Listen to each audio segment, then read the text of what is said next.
This war, Israelis are trying to prolong the conflict through bringing further escalation and in parallel conducting, round of assassinations here in Tehran. It seems that they are not happy to see this end to come. And through the recent escalation, everybody in the region, excluding Israel, are losing. Even Iran, which its energy infrastructure was earlier attacked, also the other regional countries. But there can be somehow, I think, a balance to be achieved at the moment that the two sides see that, initiating aggression against the energy infrastructure could be to the detriment of the whole parties. And it depends on, from now on, what Israel and the United States will do. And but if they engage again in further, escalation, Iran will respond. We are at the time that Iran wants to establish a new security arrangement whereby there will be no future attack against the country. When Tehran sees amid the ongoing war further escalation, it sees that security arrangement is not approaching to be, or is not being established. So Okay. at least there is some time left to establish it. It makes Iran to respond. But it depends also, I think, on the other side to stop that escalation. Yeah, so actually, to that point, which you also made a little earlier, you said something along the lines of Israel's thinking only of escalation, where everybody's looking for an off-ramp. I would point out that Iran has responded to every strike and every escalation with a counter-escalation of its own. And Iran also has agency, and it is part and parcel of why we are where we are today. You say everybody's looking for an off-ramp. I don't think we've seen Iran look for an off-ramp, or at least not publicly so far. But I want to take it to Ross for a point that Abbas made, saying it depends on what Israel and the U.S. will do now. It is the second time in 19 or 18 days of war that Israel has gone reportedly further in its targeting than what the U.S. would have liked, right? By striking the oil depots in Tehran, which sent all of this toxic smoke across the Iranian capital, and then by striking Iran's gas fields. That was less than 24 hours ago. And Donald Trump said, we didn't know about it, and we didn't want it to happen. How do you read this split, apparent split? We don't even know if it's genuine, because the Israelis say, actually, the U.S. did know. But how do you read that split? And can the U.S. restrain Israel, if you think that split is real? Well, first, let me comment on something Abbas said, because I think he's spot on in the sense that Iran eventually is going to want an off-ramp, right? But I think right now, their concern, to his point, is that if this war ends prematurely, and if they lose the escalation dominant role here, then they're going back to the status quo ante after the September war of 2025, the June war of 2025, when they believe they lost deterrence. So their goal is to establish a new, I call it a deterrent paradigm. Abbas calls it a security paradigm, where at the end of this war, there will be severe disincentives, or complete disincentives, for Israel and the United States to ever do this again. So in terms of reading the split between Washington and Jerusalem, that's hard to read. I think that what the Iranians have relied on here, Cyril, is that their aggression in the Gulf would eventually divide the Gulf states from the United States, because they would believe, the Gulf states would believe, that the United States and Israel were the aggressor, and therefore that would split them. And eventually, it might even, if they put enough pressure, economic pressure, on the Gulf states, that would then transition to pressure on Donald Trump, that could also create a split with Jerusalem. Whether we're seeing that now, signals of that, that remains to be seen, because it's hard to read the tea leaves in terms of what's being said in Washington, what's being said in Jerusalem. But it appears that the United States is going to bear the political cost and potentially the economic cost of this conflict to a much greater extent than will Israel. And that could be a problem. And Israel, to prosecute this war, remember, Israel's in a bit of a trap in a way, because it now is fighting a multi-front war. It could not, I'm not a military expert, but to my knowledge, they could not be fighting a multi-front war without the support from the United States. So it's engaging a war in Lebanon and Iran. If the United States would peel away, or there would be some degradation of support from the United States, Israel could be caught in a multi-front conflict that it can't handle. So that's what the Israelis have to at least be concerned about. And But it's too early to see whether these are any kind of, whether there's any kind of predictors that can come from this.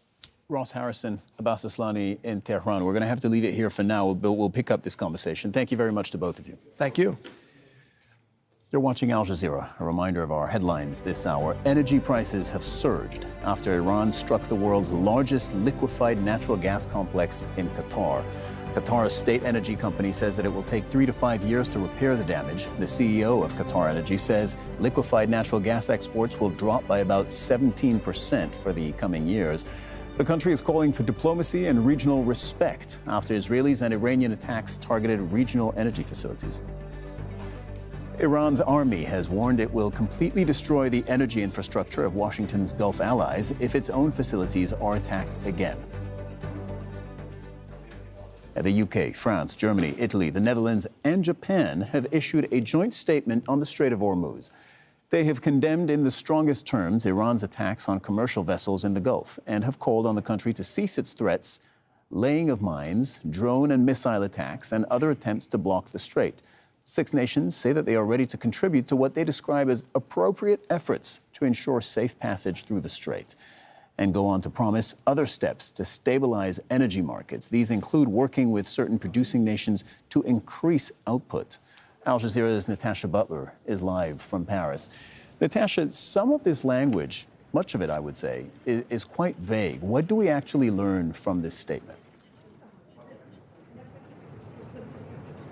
Yes, it is indeed the statement by 6 countries, as you say, the leader also of France on that statement. Now, clearly, these countries are increasingly concerned about this escalating conflict. They are concerned about its human cost, and they are very worried about what is happening with energy prices. They're calling there, we saw in that statement, on Iran to stop its strikes on those commercial vessels in the Strait of Hormuz, also to stop its strikes on civilian infrastructure and also energy infrastructure. We saw what happened in Qatar a bit earlier. And then that vague language that you have referred to, I mean, it is clearly not clear what they are exactly saying. We were just in a French foreign ministers meeting a bit earlier, and I asked about this statement because the statement talks about some sort of preparations being made, perhaps to secure the Strait of Hormuz. It talks about various nations coming together to do that,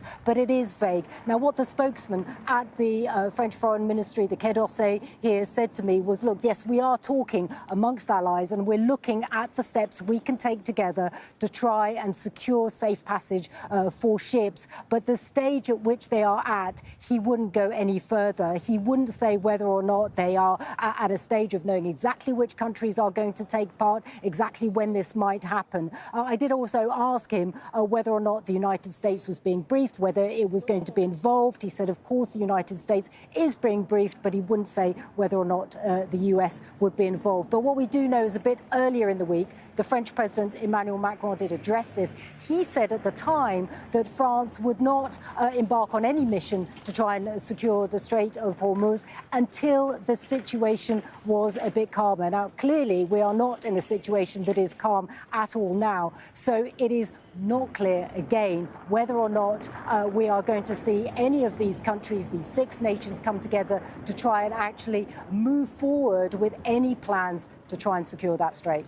Natasha Butler reporting from Paris. Thank you very much, Natasha. Now, in just a moment, we'll be speaking to a retired U.S. Army officer, getting his take on where the U.S. military campaign in Iran stands. But before that, look at these pictures. These are the very latest pictures that we're getting out of Haifa in Israel, where our correspondent Noor O'Day was reporting a moment ago that there has been what appears to be a hit. Now, did it come from Iran? Did it come from Hezbollah in Lebanon? For the moment, we can't tell you, but we are monitoring that.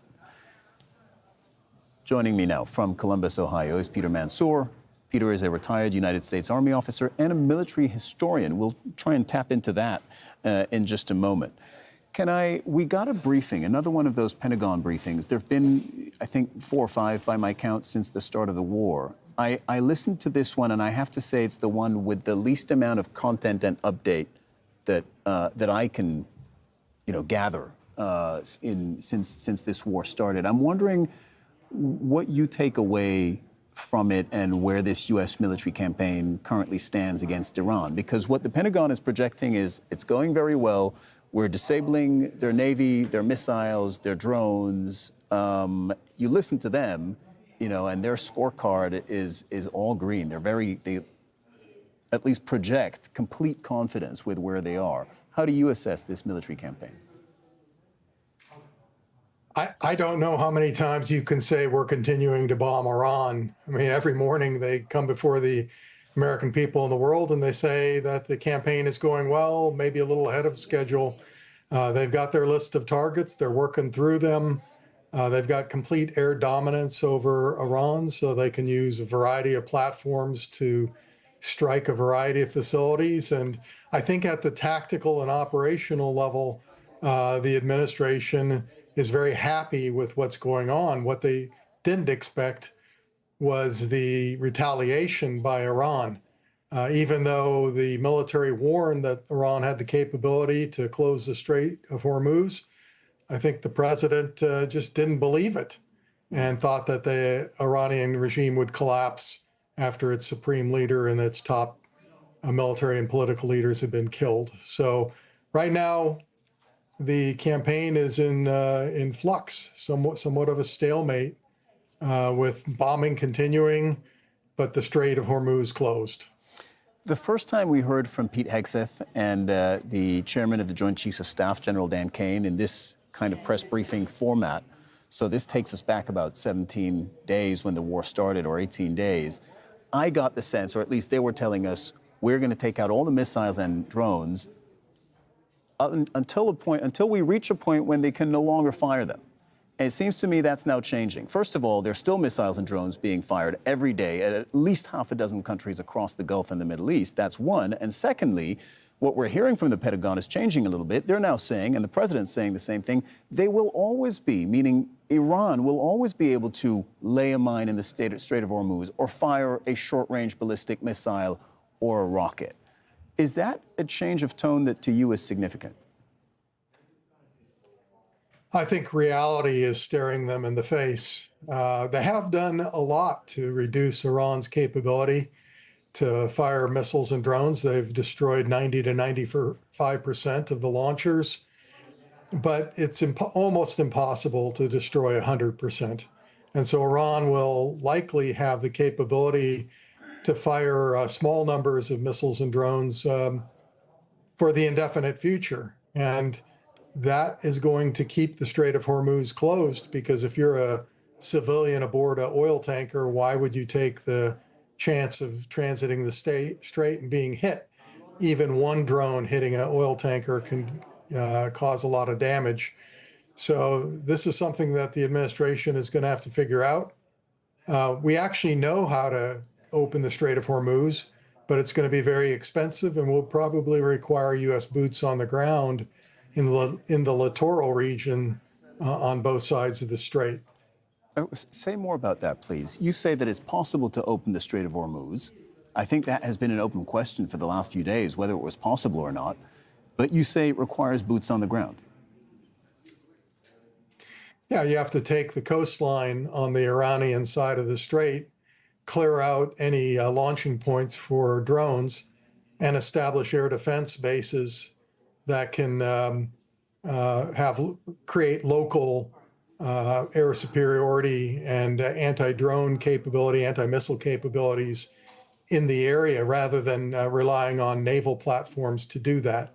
But that, of course, then is going to require the troops to come into contact with Iranian ground units, and you're going to have a ground component to this war, which is not what this administration wants. So in that scenario, we're talking about a partial ground invasion. That also sounds like it would take a long time.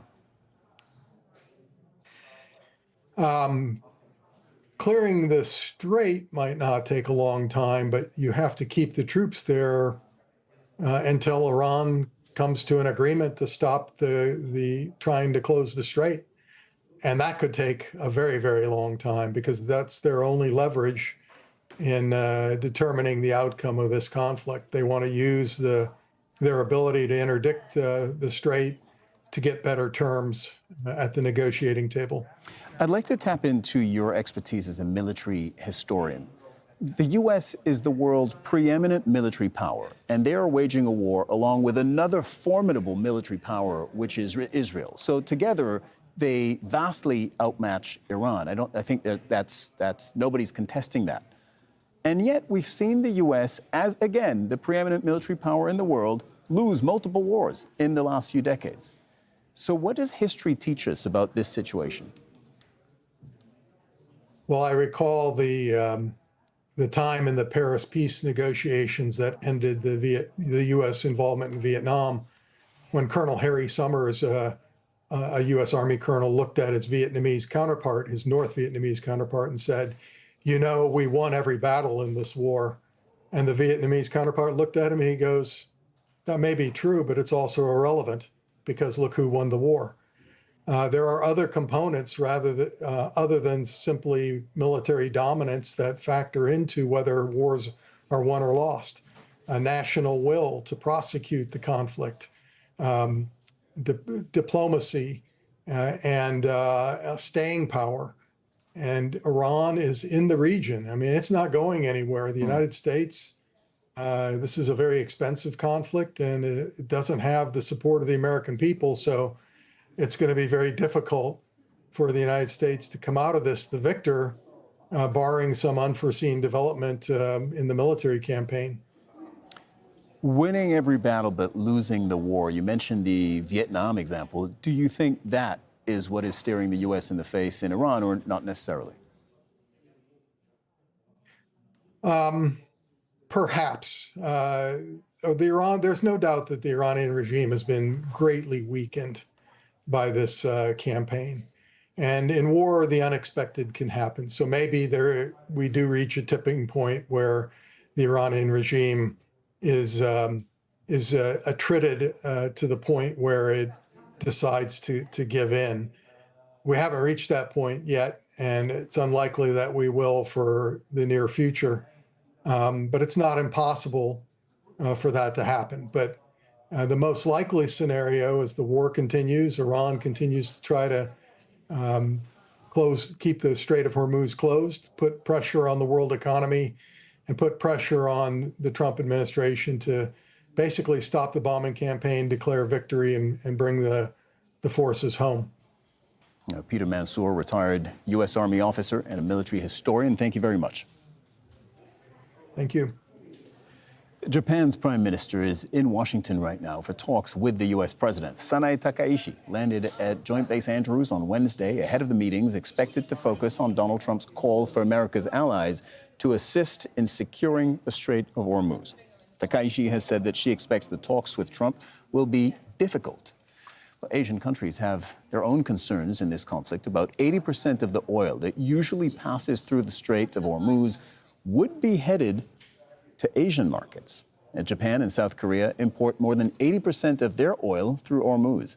For India, it's about 37%. For China, around 25%.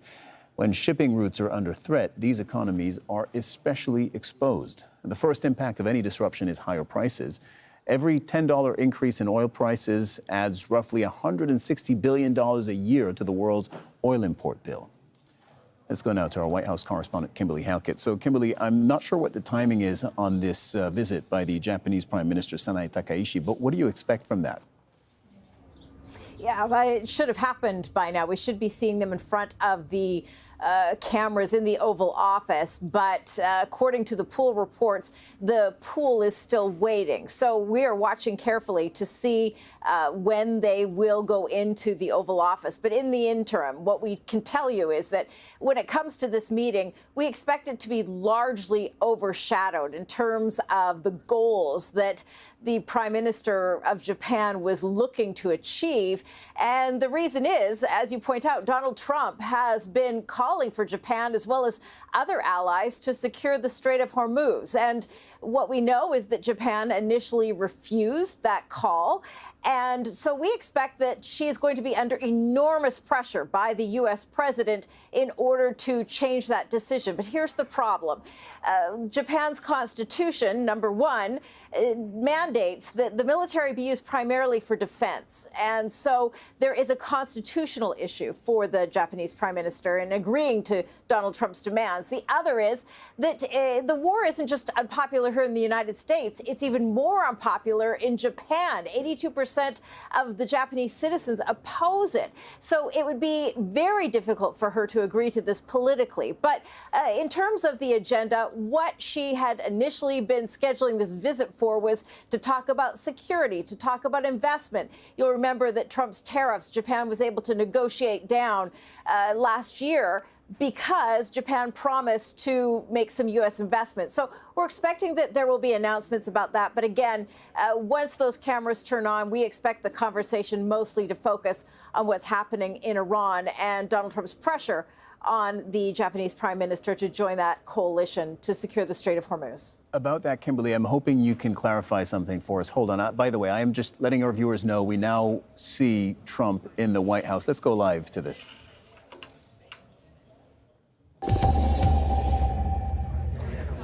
Great job.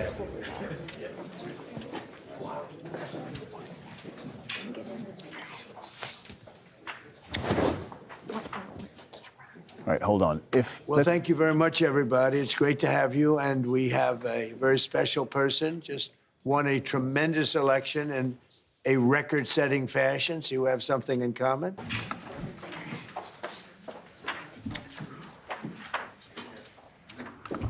Well, thank you very much, everybody. It's great to have you. And we have a very special person, just won a tremendous election in a record-setting fashion. So you have something in common. And I was very proud and honored to endorse the Prime Minister because of the fact that I felt she was really good. I thought she did a fantastic job. I respect her a lot, so I gave her an endorsement. And she had the most successful election, in my opinion, in the history of Japan, won by the most ever. So we have a very popular, powerful woman. And she's a great woman. We have a very fine relationship, and we're going to be talking about trade and many other things. And it's an honor to have you. Thank you very much. 皆様ありがとうございます。本日は非常に特別な方にいらしていただいております。歴史的な選挙の圧勝ということで、私と共通するものがあると思います。私たち素晴らしい絆を持っておりまして、だからこそ私の方からも応援のメッセージを出させていただきました。素晴らしい人であり、私も心から尊敬している方です。日本の歴史上最も素晴らしい選挙で圧勝したということで、人気の高い女性であり、すごい方だと私も思っております。本日に関しては貿易その他の課題について多く話をする予定です。Thank you, Donald, for inviting me to the White House today. Thank you. So, my visit is timely. So, given the current situation, so. Oh, please, yes, Okay. absolutely. You have a very good interpreter. Yeah. Who I've known Your friend. who I've known Your for a long friend. time. I With know, he's Shinzo, your right? friend. 今中東情勢も含めて、それから世界中の安全保障環境が非常に厳しい状況にあります。Right now, situations in the Middle East and also the entire world, we are actually experiencing a very severe security environment. そして世界経済もかなり厳しい影響を受けつつあります。And also the global economy is now about to experience a huge hit because of this development. でも私は世界の繁栄とそして平和に貢献できる世界中に平和と繁栄をもたらせるのはドナルドだけだと思っています。But even against that backdrop, I firmly believe that it is only you, Donald, who can achieve peace across the world. そのために私は、諸外国に働きかけて、しっかりと応援をしたいと思っています。And to do so, I am ready to reach out to many of the partners in the international community to achieve our objective together. 今日私はそれを伝えに来ました。So today, I came here at the White House to directly convey this message to you. そしてイランに関してはもう核兵器の開発、これは許されてはならないことですから日本も働きかけをしてきました。And speaking of the situation in Iran, Iran's development of nuclear weapons must never be allowed. And that is why we, Japan, have been urging them and also reaching out to other partners in the world. そして我が国は周辺国に対する攻撃、ホルムズ海峡の実質的な閉鎖についてもこれは非難をし、そして茂木外務大臣からもイランの外務大臣に対してそれをやめるように申し入れをしてきました。In addition, Japan condemns Iran's actions, such as attacking the neighboring region, and also the de facto or effective closure of the Strait of Hormuz. As a matter of fact, my fellow minister, Minister Motegi, Foreign Minister Motegi, also had the direct exchange with the Iranian foreign minister and urged Iran to stop such activities. You'll let me know. You'll let me know. それでとにかく今中東だけじゃなくてインド太平洋の安全保障環境も大変厳しい中にあります。そんな中でドナルドが日本に深い信頼を寄せてくれてで揺るぎない同盟にコミットメントしてくれていることに感謝をいたしております。And also the security environment in the Indo-Pacific region is also becoming increasingly severe. Donald, you have shown deep trust in Japan and also the unwavering commitment to the Japan-US alliance. Once again, thank you very much for that. 今日は日本とアメリカが共に強く豊かになっていくための話し合いをしたいと思っています。And today, I look forward to having a discussion on how we can cooperate to make our two nations, both Japan and the United States, stronger and more prosperous. それから世界のエネルギーマーケットを落ち着かせるための提案も持ってまいりました。And I also brought specific proposals to calm down the global energy market. この後主に経済安全保障、重要鉱物ですとかエネルギーに関する協力、そしてお互いに強い経済を作るための成長のための話し合い、経済成長のための話し合いをしたいと思っています。Thank you, Donald. So today, I really look forward to having our discussion, particularly focusing on our collaboration in economic security in the important areas such as energy and rare earth minerals. And also, I look forward to discussing with you how we can make our two economies stronger moving forward. Thank you very much. Thank you very much. And you're doing a great job. Again, congratulations on the biggest win in the history of Japan. That's not bad. That's a pretty long history. That's a large nation with a great reputation, but it's a tremendous victory. Congratulations to everybody. Very proud of you. Very proud of you. We've become friends, and I'm very proud of the job you've done. It's not easy. Any questions, please? Mr. President, are you fully satisfied with the level of support that you're getting from Japan on Iran, including around minesweepers? Well, we're going to be speaking about it today. Go ahead, you can go. 日本から平井邸などの支援に関して、その点について今の状況に満足していらっしゃいますか？ We're going to be speaking about it today. We've had tremendous support and relationship with Japan on everything. And I believe that based on statements that were given to us yesterday, the day before yesterday, having to do with Japan, they are really stepping up to the plate. Yes. 非常に日本政府から素晴らしい支援を受けていると思います。おとといのコメントから、日本からはそれに対して非常に力強いメッセージを得ていると私は思っています。Unlike NATO. NATO とは全く違いますね。Please. Mr. President, do you intend to lift sanctions on Iranian oil, and do you intend to potentially put U.S. troops or more troops in the region? No, I'm not putting troops anywhere. If I were, I certainly wouldn't tell you. But I'm not putting troops, and we will do whatever is necessary to keep the price as low. I actually thought when I did this, look, the Dow just hit 50,000 a couple of weeks ago. They said that couldn't happen for 4 years. It wouldn't happen in my term. It's such an outrageous thing because I said it would happen. I didn't know it was going to happen that fast, but it just hit 50,000, and we did that in 1 year, not 4. S&P had just hit 7,000. They said that was even more impossible than the Dow hitting 50. And we did that in 1 year. So it was all done. Everything was going great. The economy was great. Oil prices were very low. Gasoline was dropping to, I mean, we had $1.99, $1.85. We had great everything.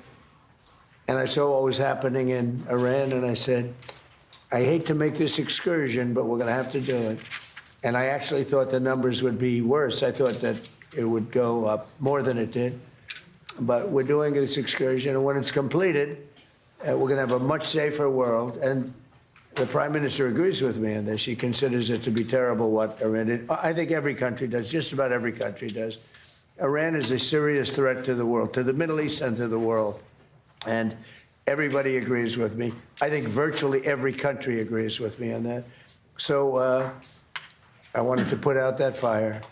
And I said, you know, if I do that, oil prices will go up, the economy will go down a little bit. I thought it would be worse, much worse, actually. I thought there was a chance it could be much worse. It's not bad, and it's going to be over with pretty soon. We've obliterated their Navy. We've obliterated their just about everything there is to obliterate, including leadership. Their Navy's gone, their Air Force is gone, their anti-aircraft equipment is gone. We're flying wherever we want, Pete. We have nobody even shooting at us. They have, I mean, and as you know, their leadership is gone. Their leaders are gone. They pick new leaders, they're gone. They pick new leaders, they're gone. And now they're looking for new leaders again. We can take out the island if anytime we want. I call it the little oil island that sits there, so totally unprotected. And we've taken out everything but the pipes. We left the pipes because to rebuild the pipes would take years for them to do. But we are, I would say, we are substantially ahead of schedule. And I had to do this. I call it an excursion. I had to take this little excursion and do something that no other president had the courage to do. And everybody wanted to do it, but they never had the courage to do it. And I don't blame them. I'm not blaming them. It was left to me, and we've done a great job. Our military is incredible. We have an incredible military. We have the strongest military in the world by far. We have the greatest equipment in the world by far. In fact, Japan buys our equipment, buys a lot of it, and we're honored by that. And that's one of the things we'll be talking. They want to buy a lot of the military equipment. So it's just an honor to have the Prime Minister. We've had a tremendous relationship. Okay. Mr. President, I think she's going to have to go first before you. Is that okay?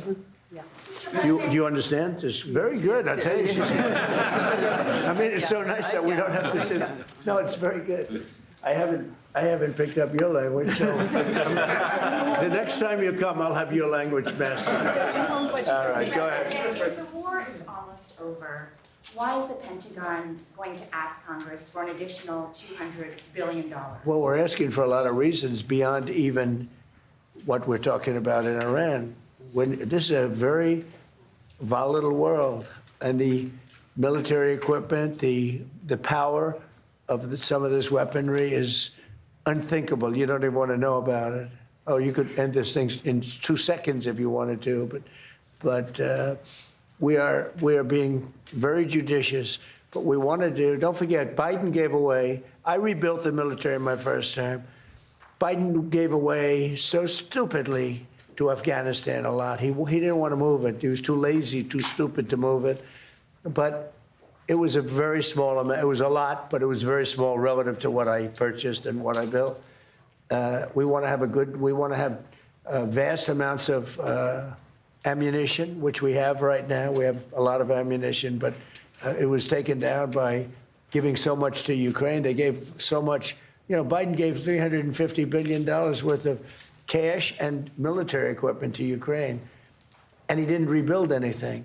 Fortunately, we have a lot. We have a tremendous, unlimited supply of what you'd call middle and upper middle armaments and military equipment, munitions, armaments, but munitions in particular. At the high end, we have a lot, but we're preserving it. We don't really need it. But we're building, our manufacturers of military equipment are building at a level they've never seen before, they've never done before. Pete's in charge of it with all of us, really. But Pete's been very strong on it. The general and Pete, myself, the whole group. And Raytheon is building 4 factories. Lockheed is building 5 or 6 factories, and they're building them fast because we had a very tough meeting with them. They were going out and buying back stock for $51 billion in one case. They spent $51 billion buying back stock. Now they're not allowed to do that. And they are now building a tremendous, there's never been anything like it, what's taking place right now.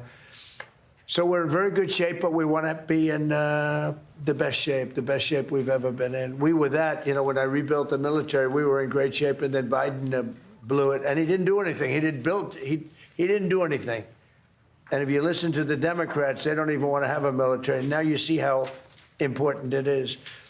But we have the strongest military in the world. We have the best equipment. We make by far the best equipment. The other night, they had 114 rockets shot at a certain location, and out of 100 highly sophisticated rockets, out of 114 sophisticated rockets, every single one of them was shot down with our equipment, all our equipment. It's amazing, actually, how good it is. So we want to be sure, and it's a small price to pay to make sure that we stay tippy-top. Mr. President, you said... Mr. President, the Treasury Secretary this morning said there were defections among Iranian leadership. Are you aware of that, and is there anybody the U.S. can work with as a leader going forward? Well, we have a man named the Treasury Secretary here, so maybe he wants to discuss it. Does anybody know? Do you know who he is? Central Casting. Yeah, so Ed, we are seeing the defections at all levels as they're starting to sense what's going on with the regime. It doesn't get reported here in the U.S. very well, but we are trouncing them from the air, and the regime will probably collapse within itself. At Treasury, we've seen where they've wired their money out of the country. We're coming for that. We're going to get it back to the Iranian people. Mr. President, seeing defections? Is Israel... There's a lot of military defections also. You have a lot of military defections in Iran. I don't blame them. Thank you, Mr. President. Have you talked to Prime Minister Netanyahu about attacking the oil and gas fields? Yeah, I did. I told him, don't do that, and he won't do that. We didn't discuss. We do, we're independent, we get along great. It's coordinated, but on occasion, he'll do something, and if I don't like it, and so we're not doing that anymore. And the last one, if I could, the Fed chairman told me yesterday that he plans to stay until a new Fed chairman is confirmed, and he also plans to stay on the board until the investigation into the Federal Reserve is done. Well, he's under investigation because he's building a building for hundreds of billions of dollars more than it's supposed to cost. The building you see over there is under budget and ahead of schedule. That's the ballroom. The ballroom is a much bigger building. It's a much more complex building than what he's doing, and it's at a fraction of the cost. Something is going on, whether it's contractors. That's what I do best in the world. I build great buildings. I've always done it, and I build them under budget and ahead of schedule. They could have $4 billion. This is a renovation job for $4 billion. And if you look at the building, it's not even, I don't know if Kevin Warsh is ever going to be able to move into it. It's been under construction for years.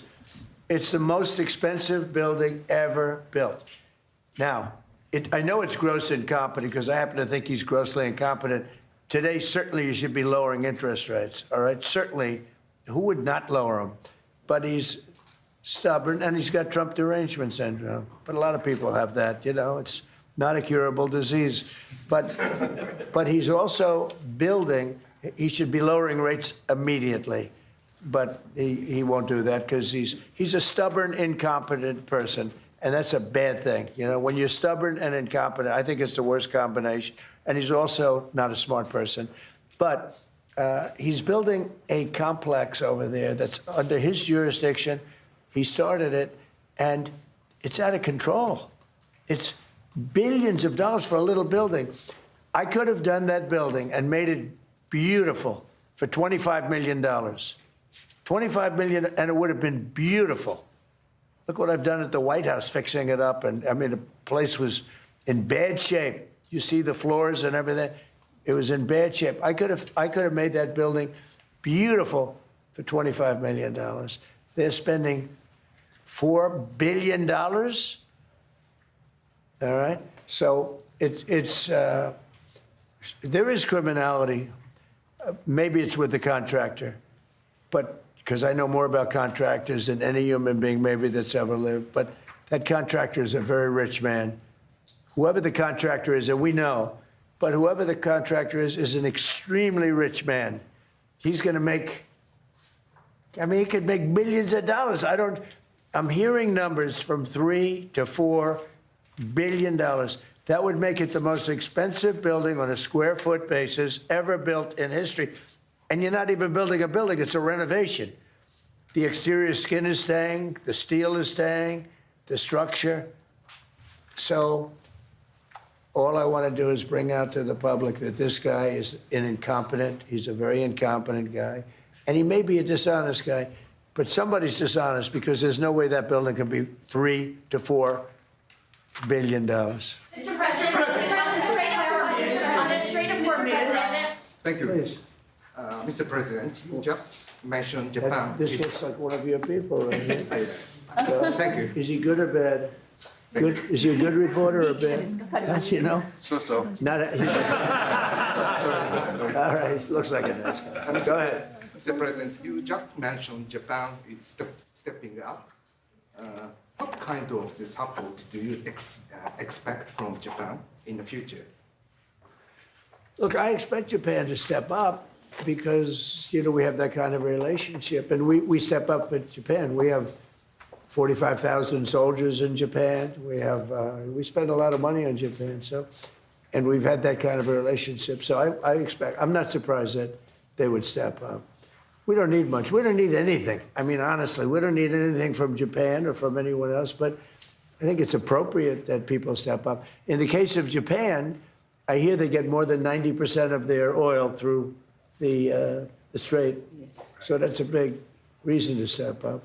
I mean, we've demolished, that country is close to demolished. The only thing is the strait. It's very hard. You could take two people and they could drop little bombs in the water and they're holding things up. We don't want that to happen.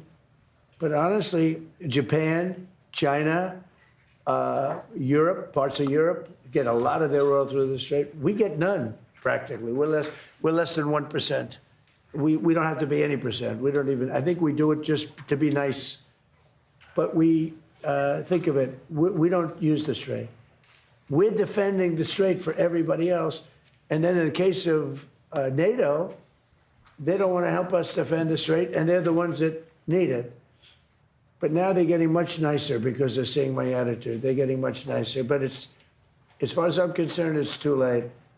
You know, UK wants to send aircraft carriers now. And I said, I want the aircraft carriers before the war. I don't want them after the war is won. They want to send me aircraft carriers after the war. There's practically nobody to shoot at them. You know, their missile count is down, Pete. Maybe you could discuss it by about 90-something%. The drones are way down, and the factories are being demolished. Maybe. Yes, sir. Our missiles being shot are down over 90% since the beginning. One-way attack drones down 90% since the beginning, which is a reflection of overwhelming firepower. But you mentioned the most important part, Mr. President. Their defense industrial base. If you can't make more of it in the future, then you have a limited supply. And so we're going after all of their defense contractors that make all of their exquisite weapons and ensuring that even if they wanted to rebuild more launchers or more missiles, they couldn't in the future. And that's a level of devastation for their military that they've never seen before. So we have, in literally 2 weeks, we've demolished their Navy, their Air Force. All technology is gone. All communication is gone. And all of the leaders are gone. Other than that, they're doing quite well. Okay, how about one more question for the Prime Minister? Let me pick a beautiful-looking person from Japan. A question for the Prime Minister. Go ahead. Me? Yeah, sure. Oh, he doesn't believe he's beautiful. Oh, okay. He sounded shy. We Go Japanese ahead, people, please. of course, know Japan and US are very good friends. But one question: why didn't you tell US allies in Europe and Asia, like Japan, about the war before attacking Iran? So we are very confused about we Japanese citizens. Well, one thing, you don't want to signal too much. You know, when we go in, we went in very hard, and we didn't tell anybody about it because we wanted surprise. Who knows better about surprise than Japan? Okay? Why didn't you tell me about Pearl Harbor? Okay? Right? You know, he's asking me, no, you believe in surprise, I think, much more so than us. And we had to surprise him, and we did. And because of that surprise, we knocked out, the first 2 days, we probably knocked out 50% of what and much more than we anticipated doing. So if I go and tell everybody about it, there's no longer a surprise, right? Okay, one more for the Prime Minister. Mr. President. Are you good for the Prime Minister? Yes, Go ahead, for the Prime Minister. Thank you very much. Japan's DG Press. Japan's biggest concern is China. Now they're giving us export control and very harsh terms to criticize us. So will you plan to bring up relationship between Japan and China while you're there? Yeah. Well, I'll be going to China very quickly, but I think I'd really like to have the Prime Minister talk about China because I know they have a little bit of an edgy relationship, and I'd just like to know where it stands, how you're doing with China. So, please. で日本はいつも中国に対してオープンです。会話はオープンにしています。それから冷静に対応しています。でとにかく米中関係も含めてですね、これが地域の安定、それから世界のサプライチェーン、これに貢献するものであることを願っています。日本は常にオープンです。So first of all, Japan has been consistently open to dialogue with China. And also, second, we have been addressing our relations with China in a calm manner. And also, speaking of the US-China relationship, my sincere hope is that the relationship will be something conducive for regional security and also ensuring the global supply chain in the world. Once again, I would like to reiterate that Japan has been consistently open to dialogue with China. And I think we're going to have a great trip. The trip has been postponed for about a month and a half. It's been reset, and we look forward to it. And I'll be speaking Japan's praises when I'm in China with President Xi. But we're going to have some good talks today. And I think mostly about trade, because they want to do a lot of trade. They're a tremendous purchaser of our energy, our oil, gas from, in particular, Alaska. Because Alaska, believe it or not, is very close. It's much closer than any other source. It seems a little cold compared to, but it's just a short trip. So that's something that we will talk after the press corps leaves. We'll be discussing trade, and a lot of the talk will be about energy. Thank you very much, everybody.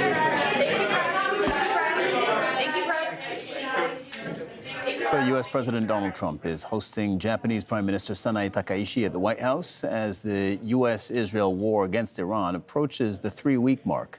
Now, Japan, like much of Asia, is directly impacted by this war. It usually gets more than 80% of its oil from the Middle East. That is now blocked because Iran has effectively closed the energy choke point that is the Strait of Hormuz. in retaliation for attacks by the U.S. and by Israel. Al Jazeera is live from the White House, from Tehran, from Dubai and Ramallah. First, we go to Kimberly Halkett at the White House, who's been covering this event, this meeting live. Kimberly, Donald Trump says that the countries which buy Middle Eastern oil, Japan is one of them, should help open the Strait of Hormuz. Do we know now, after this meeting, if Japan is going to help in that endeavor? Well, what we know are two things. The U.S. president has an expectation that Japan should step up, noting that they get 90% of their oil that is imported is through the Strait of Hormuz. But we also know that he's name-checked China as well, and there's certainly been no pledge there. What we have heard ahead of this meeting is that there has been a statement, a joint statement that was put out by not only some NATO leaders, but also Japan, that essentially signaled that the allies would not be sending ships, but instead are contributing what they call appropriate efforts. So in other words, what Japan and European allies have done so far is signaled political support, but not military support. Kimberly, what else from that exchange can you put on our radar? Yeah, well, I think what's important to note here are the words of the Japanese Prime Minister.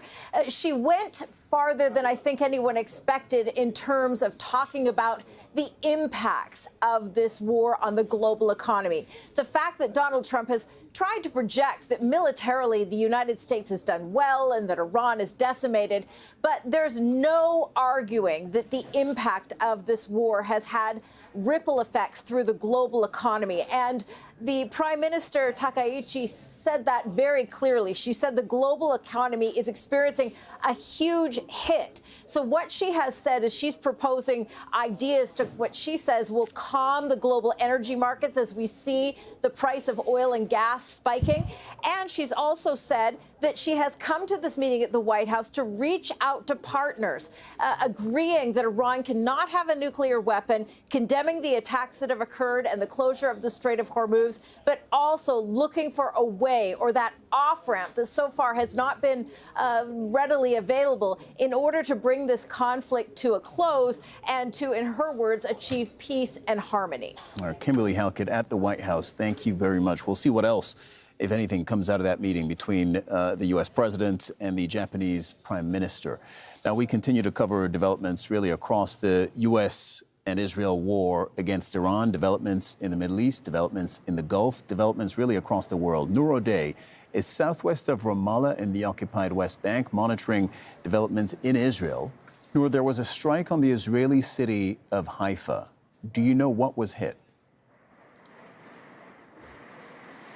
Well, Sarah, we know now, after the Israeli military censor also cleared the information, that the oil refinery in the Haifa Bay was hit, as was the electricity company. There are some power outages reported in the Haifa area. The Israeli Minister of Energy has said that work to repair that damage is ongoing, and there were messages of reassurance to the public that there are no dangers of leaks, petrochemical leaks from that hit to the oil refinery. But this is a significant development, if you will, one that was considered remote even earlier on in the day, when we heard from a member of the Israeli Security Cabinet who was basically mocking countries that were being targeted now by Iran, and saying that basically that Israel didn't have oil resources and gas resources to speak of, and that Iran wasn't targeting them. Haifa port is very strategic for Israel. It is home to Israel's Navy, to the nuclear submarines, to the oil refineries and the petrochemicals. And now it has been hit. It is not clear whether this was a shrapnel, an interceptor shrapnel, or Iranian missile shrapnel, but the damage is unmistakable. Noor, I'm looking at just recent developments in Israel. So Israel has hit the oil depots in Tehran. They also hit yesterday Iran's gas facilities. And Iran has said, well, in that case, if you're going to do that, we're going to hit energy facilities across the Gulf. And now you're just reporting that they hit an oil facility in Haifa. Are more Iranian missiles getting through in Israel? Are more Iranian missiles actually hitting Israel now than they were 19 days ago when this war started? Because Israel was reporting that they had a 97% interception rate against Iranian missiles, but they are being hit pretty regularly 19 days into this war. Yeah, I mean, they've dropped that percentage now publicly to 90%. But let's keep in mind that the missiles that Iran is using now, Cyril, are different from the ones used on day one. They're using far heavier missiles, supersonic missiles, missiles with cluster warheads that splinter into several missiles with an impact radius of about 10 kilometers. They are hitting more regularly. They are creating damage to facilities like the railroad station in Holon and in Tel Aviv, damage to now the oil refinery and the electricity company in Haifa, and damage elsewhere that the military censor is not clearing. This is a strategic challenge as it is being described by military sources in Israel. These missiles, even if they're intercepted, even if they're down, they still can do a lot of damage because, again, they splinter into many, many missiles. And when they enter Israeli airspace, when they re-enter the airspace, they re-enter it at supersonic speed. These are very, very challenging for the interceptors, sophisticated as they may be in Israel, Sarah. And Nuro Day, reporting southwest of Ramallah. Thank you very much for that context there. Now, Qatar's state energy company is warning that it will take 3 to 5 years to repair the damage that Iranian attacks have caused to its facilities. The CEO, Saad Al-Kaabi, said liquefied natural gas exports will drop by about 17% because of the destruction. He went on to say, never in my wildest dreams would I have thought that Qatar and the region would come under such an attack, especially from a brotherly Muslim country during the month of Ramadan. Let's bring in Mohammed Val in Tehran and Zain Basravi, who's monitoring developments across the Gulf from Dubai. So, Zain, in the last 24 hours, Iran has targeted or hit energy sites in Qatar. We just detailed that, but also in the UAE, in Saudi Arabia, in Kuwait. How much damage overall have they done? Well, the assessments are ongoing, but the serious damage, the first indication we have of how bad the destruction to Ras Laffan was from the interview given by the CEO of Qatar Energy to Reuters. And in that, they detailed very clearly what the consequences of this expanding, escalating conflict now into its third week looks like. And the cost to the global energy infrastructure, global energy supply chain is going to be huge. 17% of Qatar's LNG capacity for the next 5 years has been compromised. They're talking about having to declare force majeure, unable to fulfill long-term contracts to multiple countries, including China, including Korea, including Italy. And what we are hearing is that this is likely to take an extraordinary amount of money and a great deal of time to repair the damage that's been done to the Ras Laffan liquid natural gas refinery. Just give you an indication of what the significance of this is. Qatar provides 20% of global liquid natural gas supplies. And that is used for everything from heating to cooling to energy generation to cooking to transportation fuel to heavy industry. And it is the second largest supplier of liquid natural gas in the world, second only to the United States. Breaking a link in the global energy supply chain that is so significant will have knock-on effects. We've seen European gas futures in early trading today on Thursday, a price fluctuation of 35% because the supply is going down. Indications on the ground as to the direction of this conflict are only negative at this stage. So the market is shaken, and that is likely to stay the course as long as this conflict carries on. Yeah, and Zain, if you look at Brent crude prices, that's oil prices for the Brent crude benchmark, they're up 70% compared to pre-war, about $70 a barrel. Right now, we're at roughly $119 a barrel.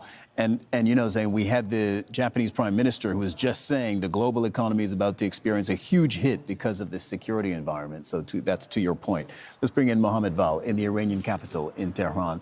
Mohammed, the U.S. President Donald Trump, on his Truth Social, essentially proposed or suggested what sounds like a bargain to Iran. You stop attacking Qatar's liquefied natural gas facility, and Israel will stop attacking or will refrain from attacking your gas facilities in the future. How is Iran responding to that?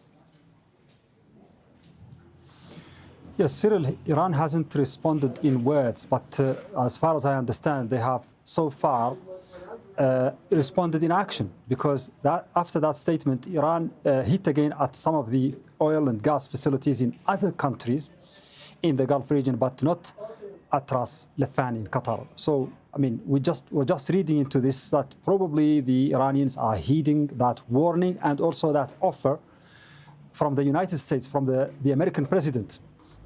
We have to wait and see. Maybe in the next 24 hours, I will be proved wrong. But if I am proved right, maybe the Iranians have taken this offer, this little tiny window of opportunity for some kind of, I don't know if we should call it direct or indirect dialogue between the United States and Iran right now, with regards to what should be included in the all-out war and what should be not included or accepted. And that, for some observers, might be a beginning of something there. The two countries have always been saying that they're not about to go to negotiations. Iran has said it's not looking for a ceasefire. It's not looking for negotiations. Donald Trump says that he has goals that are very clear: the total destruction of Iran's capabilities, military and otherwise, and also the institutions and the government. Along with the Israelis, of course, they are on board and they are leading that campaign against Iran. But suddenly we have some kind of offer of negotiation, or not negotiation, of agreement on a particular point.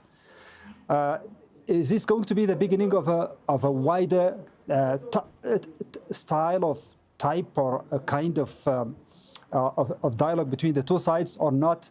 There are many countries who are willing to be on board and try to create some kind of rapprochement between the two sides. There are countries that offered negotiations, but that didn't come to any results. But right now, at least we have the two sides are being able to, if I'm proved right, they are being able to at least have that tiny window there in the middle of the whole chaos. Back to Zain Basravi in Dubai. So Zain, Iran has secured an enormous amount of leverage by effectively closing the Strait of Hormuz, choking off all that energy, the oil and the gas that goes through there from the Middle East to consumers around the world. As they've done that, Gulf countries have looked at rerouting their energy, right? Getting their energy out to market through other routes. It seems to me that Iran is now attacking those other routes as well. What are you seeing there? That is exactly right. Iran is playing a multi-layered hand here. It's not just one thing it is doing. It is a real mixed weapons approach to this conflict as part of its retaliation. We've seen earlier last week that they attacked Oman, ports in Oman, oil export facilities in Oman that were being used as an alternative route. Ships there, ports there came under attack. Oman had to move ships away. And earlier today, the refineries that were attacked, the Samrah refinery in Saudi Arabia, that's on the Red Sea coast and near the city of Yanbu. And it really does illustrate that what they are trying to do is create a multi-layered chokehold around this region, around the Arabian Peninsula. And if things do escalate, if they do continue to go forward in this way, if Iran is able to block the Red Sea route as well, that will be a massive additional hit to the global supply chain, to the global energy markets. And it really does show that Iran is prepared to slash and burn everything. Now, really briefly, looking back at Trump's first administration, when he tore up the JCPOA, what he did was levy heavy sanctions against Iran. And he did this thing called a maximum pressure campaign to really hit Iran's economy. What we're seeing Iran doing now, hitting the global economy any way it can, is its version of a maximum pressure campaign. But even as we're in the middle of this, the region's leaders, Qatar's foreign minister and prime minister, saying today that they still want to live in peace with the Iranian people. They still want to give dialogue and diplomacy a chance. So even as the rhetoric and the reactions ratchet up, Gulf leaders are calling for an end to the conflict, an end to fighting, an end to attacks by Iran, and for both sides all sides to return to the negotiating table. Again, this is not a fight that you can punch your way out of. Every escalation only makes it worse. Zain Basravi reporting from Dubai, Mohammed Val reporting from Tehran, the Iranian capital. Thank you very much to both of you. Now, the U.S. Pentagon has been giving a briefing on progress in the war in Iran. Speaking alongside Defense Secretary Pete Hegseth, the chairman of the U.S. Joint Chiefs of Staff, that's General Dan Kane, said that Iran's missile capability has not run out. They came into this fight with a lot of weapons. This is why we continue to be as aggressive and assertive as we can against their ballistic missile capability, both their medium-range ballistic missile capability and their short-range missile capability. So we are continuing to hunt and find them and kill them, and we will continue to do so. So they still retain some capability. And we have layered defenses throughout the region that will allow us to protect those, and we're working with our partners across the Gulf region to help them improve any defensive capabilities that they may need.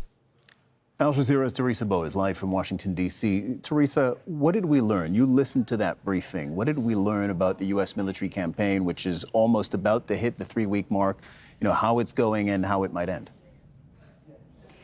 Well, certainly, we attended that briefing, and the Secretary of War was clearly sending a message that the United States is winning this war, that the United States is in control of the country, saying that the main objective of this war is putting an end to any type of threat that Iran could represent for the United States, and that there's no timeline about when this war is going to end. He also said that this Thursday, that means today, is going to have the strongest strike package. So we're going to have to be expecting any type of later on attacks during this day. But it's interesting because the Secretary of War, he also said that they're going to have been attacking the drone facilities, ballistic missile facilities, the Navy, among others, and that they're expanded, that they have attacked at least 7,000 targets in the country. He also spoke about the attacks that have been ongoing against oil facilities in the Gulf, saying that Iran should not be attacking those countries, threatening Iran, saying that they are creating a defense shield to try to help the Gulf protect itself from what is happening in Iran. So certainly there's been lots of information coming out of the briefing, and also this message that the United States wants to send, that is winning this war, with a reality on the ground that is completely different when the government continues to be in control of the country. And also, Pete Hegseth mentioned that they're going to be requesting extra funding for this war, $200 billion. The Pentagon is going to be requesting Congress. When he was asked about this, he literally said that you need money to kill the bad guys. And this is a contentious issue, a divisive issue in the United States, not only because there's many who are questioning the legality of this whole war, but also because of funding, and not just about the cost, but also the impact that something like this could have on the economy. As far as $200 billion, I think that number could move, obviously. It takes money to kill bad guys. So we're going back to Congress and our folks there to ensure that we're properly funded for what's been done, for what we may have to do in the future, ensure that our ammunition everything's refilled, and not just refilled, but above and beyond. You're watching Al Jazeera. A reminder of our headlines this hour. Energy prices have surged after Iran struck the world's largest liquefied natural gas complex in Qatar. Qatar's state energy company says that it will take 3 to 5 years to repair the damage. The CEO of Qatar Energy says liquefied natural gas exports will drop by about 17%. The country is calling for diplomacy, for regional respect, after Israelis and Iranian attacks targeted regional energy facilities. Iran's army has warned that it will completely destroy the energy infrastructure of Washington's Gulf allies if its own facilities are attacked again. Now, to discuss all of this further, joining me in the studio is Ross Harrison, a senior fellow at the Middle East Institute in Washington, D.C., author of Decoding Iran's Foreign Policy.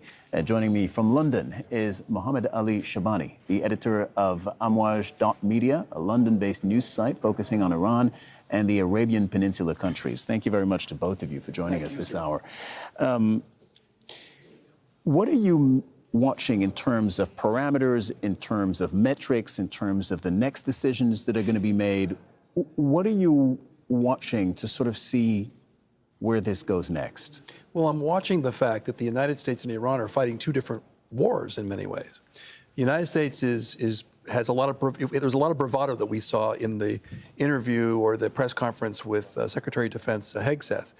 He was talking about destroying Iranian equipment, Iranian missile sites, and so forth, and that's certainly true. And Iran has never pretended that they could fight a symmetric war, that they could actually outgun or even compete with the United States or Israel together. So what they're doing is what they do best, which is to use what I call the tyranny of geography, their advantage, the Straits of Hormuz, and they're playing a different game. They're playing the game of inflicting economic pain on the United States. They can't inflict much military pain on the United States. But what they can do is by inflicting pain to the Gulf Arab states, they're driving up the price of oil by closing the Strait of Hormuz or closing it selectively. They're driving up the price of oil, and they're putting pressure on Donald Trump. And I think the other thing that we're seeing generally is the fact that the United States is the one that's feeling the economic pressure. It's not so much Israel. Israel may feel pressure if Washington puts the pressure onto Israel. But Israel is basically a regional power. It has been planning for this game for the last 30 years. Its goal is to basically bring down this regime. It's seemingly at almost any cost. The United States has as a global power, has a broader set of interests. And we saw the Japanese prime minister in his office talking about the disruption in East Asia.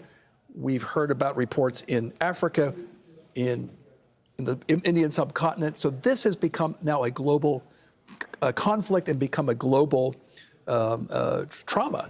And so President Trump alone has to deal with that. And I think what the Iranians are probably, I imagine, we don't have a lot of insight into the regime at this moment, but I think they're probably taking some solace in the fact that the United States is feeling some heat. Now, whether that translates into some kind of a change in the escalatory dynamics, we don't know. But I think they're taking solace that their strategy seems to be working despite the bravado of Donald Trump and Secretary Hegseth.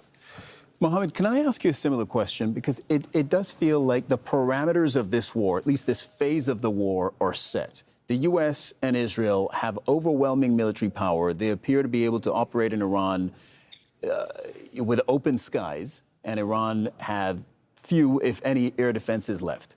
And then on the flip side of this ledger, Iran, it seems, has said to the world what their leverage is. And their leverage is, we're closing off the Strait of Hormuz. This is going to hurt Gulf countries. This is going to hurt the entire Middle East. And then beyond that, it is going to hurt many regions in the world, including Asia. We just saw Japan at the White House. So those parameters all seem set. What are you watching to see where this goes next?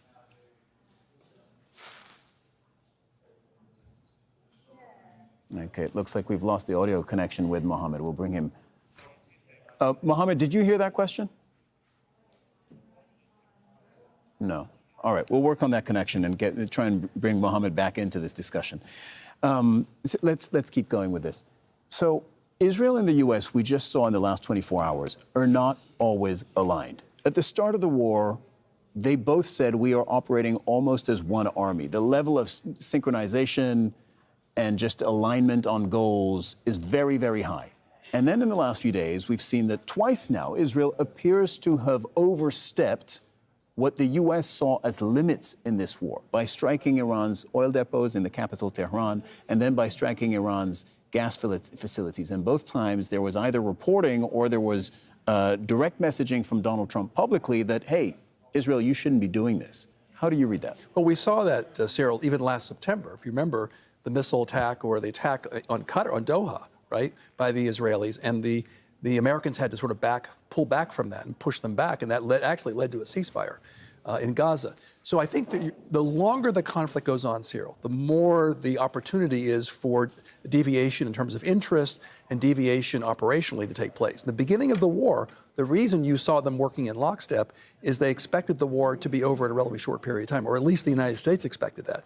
So if their goals seem to be the same, but the Iranians get a vote, right? The Iranians get a vote in terms of how this war, and what the Iranians did was basically inflict pain, economic pain on the United States, and inflict economic pain on the U.S. allies in the region, where we're sitting right now in Doha and elsewhere in the Gulf, in order to put pressure on Donald Trump to end this war. And there was no pressure put on Israel. The only pressure put on Israel where the missiles that were being launched from Tehran. But what Iran was trying to do is use an indirect strategy to do that. And it appears that the longer the war goes on, perhaps the more effective that strategy might be. And it reminds me of the Shakespeare quote of they that doth protest too much. And it appears from Secretary Hegseth, they're winning the war. You know, they need $200 billion to kill the bad guys. There's a bit of bravado there. I think if there was confidence, they would be much more restrained. There's bravado from everywhere on all sides, right? In all these parties, whether it's Israel, the U.S., Iran, it's bravado everywhere. Well, that certainly is true. And the Iranians obviously have to worry about, overplaying their hand, but I think the U.S. does too in this case. Mohammed Ali Shabani, we're thankful that you're back in this conversation. We fight through these connection issues sometimes. It's important to have these conversations, though. Look, I was just saying to you, I was suggesting to you, and you may agree or disagree with the premise of the question, that it seems like right now the parameters in the first 3 weeks of this war have been set. The U.S. and Israel are pounding Iran. Not much Iran can do about that. But Iran is closing the Strait of Hormuz and hurting the region and really many markets in the world. And there's not much that the U.S. and Israel seem able to do about that. So with these things set, that's like the structure of this conflict. Where does it go from there? Well, I think fundamentally this conflict is about who can take the most pain the longest rather than who can hit the hardest, so to speak. And I think in that sense, Donald Trump, I'm afraid, I think has much less patience than, say, Moshtaba Khamenei or whoever else is in charge in Tehran right now. I think Iran has experience of fighting 8 years of war throughout much of the 1980s. That's the kind of background Iran is coming from.